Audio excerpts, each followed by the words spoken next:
అక్కడ ఒక చర్చ్ చూశాను. ఆ చర్చ్ పేరు ఉన్రుఫు బాప్టిస్ట్ చర్చ్. ఉన్రుఫు బాప్టిస్ట్ చర్చ్. ఆ పేరు నాకు విచిత్రంగా అనిపించి పాస్టర్ గారిని అడిగాను, సార్ ఉన్రుఫు బాప్టిస్ట్ చర్చ్ అని ఎందుకు అన్నారంటే ఆయన అన్నాడు, ఈ ఊరు పేరు ఉన్రుఫుపుర అని అన్నాడు. అవునా, అదేం పేరు సార్, అది ఏ భాష అని అంటే, సార్ అది ఇక్కడికి వచ్చినటువంటి మిషనరీ గారి పేరు సార్, అందుకని ఆ పేరు పెట్టామన్నాడు. నాకు ఆ మిషనరీ గురించి తెలుసుకోవాలనిపించింది.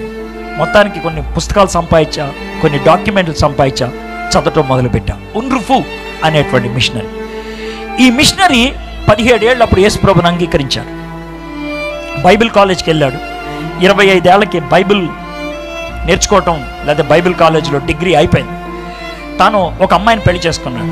ఆమె పేరు యానా.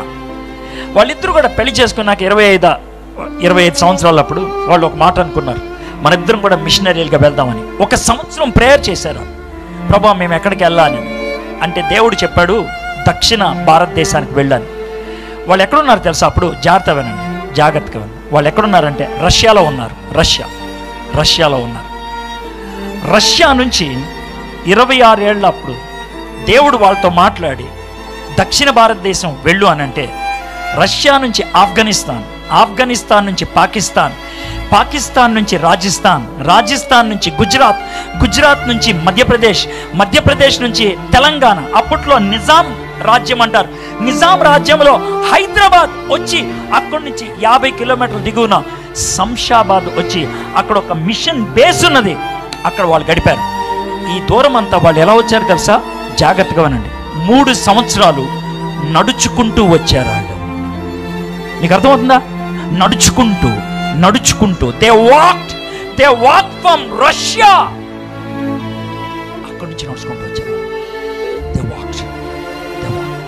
3 ఏళ్ళు శంషాబాద్ వచ్చి 1 సంవత్సరం వాళ్ళు తెలుగు నేర్చుకున్నారు. దేవుణ్ణి అడిగారు, ప్రభా దక్షిణ భారతదేశం రమ్మన్నా వచ్చాం, తెలుగు భాష నేర్చుకున్నాం, ఇప్పుడు ఎక్కడికి వెళ్ళమంటావు అని అంటే, దేవుడు వాళ్ళకి భోన్గిర్ అనే ప్రాంతం మీద భారం ఇచ్చాడు. అక్కడికి వెళ్ళాడు. యాదగిరి గుట్టు ఉండేది అక్కడే. కానీ అక్కడ వీళ్ళని ఉండనివ్వలేదు. చాలా చిత్రహింసలు పెడతాం మొదలు పెడితే నిజాం సలహా ఇచ్చాడు, మీరు జనగాం వెళ్ళి ఉండండి అని. వాళ్ళు జనగాం వెళ్ళారు.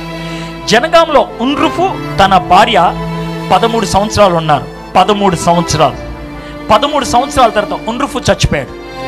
ఉన్రుఫు చచ్చిపోయినప్పుడు వయసు 44 ఏళ్ళు. ఉన్రుఫు చచ్చిపోయినప్పుడు యానా నెలల 6వ బిడ్డను కలిగి ఉన్నది. వాళ్ళకి 6 పిల్లలు. 6వ బిడ్డ పుట్టి కొన్ని నెలలైంది. అప్పుడు ఉన్రుఫు చచ్చిపోయాడు.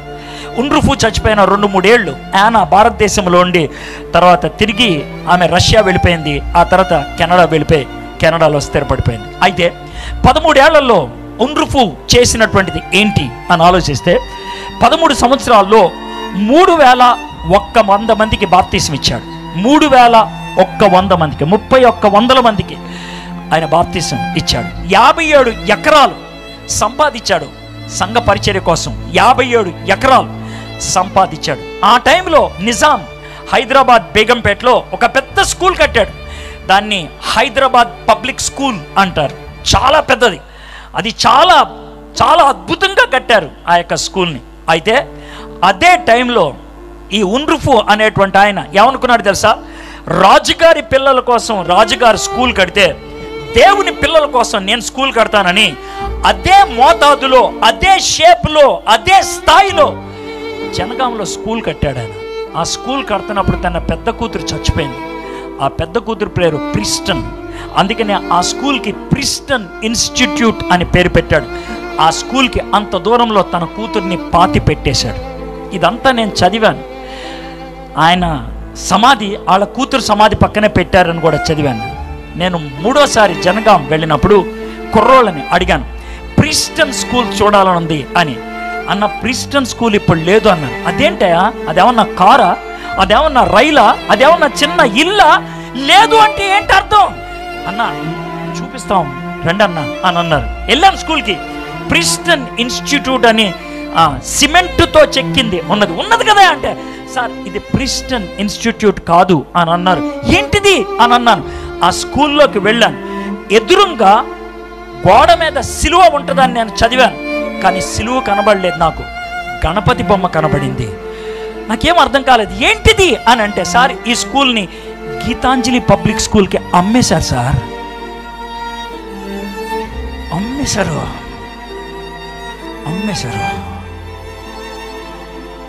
పాస్టర్ గారిని అడిగాను, 57 ఎకరాలు సంపాదించాడు ఆ మిషనరీ, ఏం చేశారంటే, సార్ తెలియదు సార్, ఇప్పుడైతే చర్చి పేరట ఉన్నది 6 ఎకరాలు మాత్రమే, 51 ఎకరాలు అమ్మేసుకున్నారు.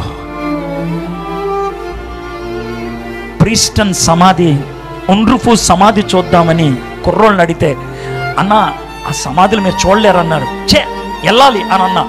ముళ్ళ కంపల మధ్యన తోసుకుంటూ వెళ్తే పందులు తవ్వేసిన 2 సమాధులు ఉన్నాయి. ఆ సమాధులే వాళ్ళే. 3 సంవత్సరాలు రష్యా నుంచి నడుచుకొని వచ్చి నా దేశంలో సువార్తను బోధించాలని, నా దేశానికి విద్యనివ్వాలని, నా దేశాన్ని వెలుగునివ్వాలని ఆయన అంత తాపత్రయపడితే ఆయన సమాధిని పందులకి ఇచ్చేశారు.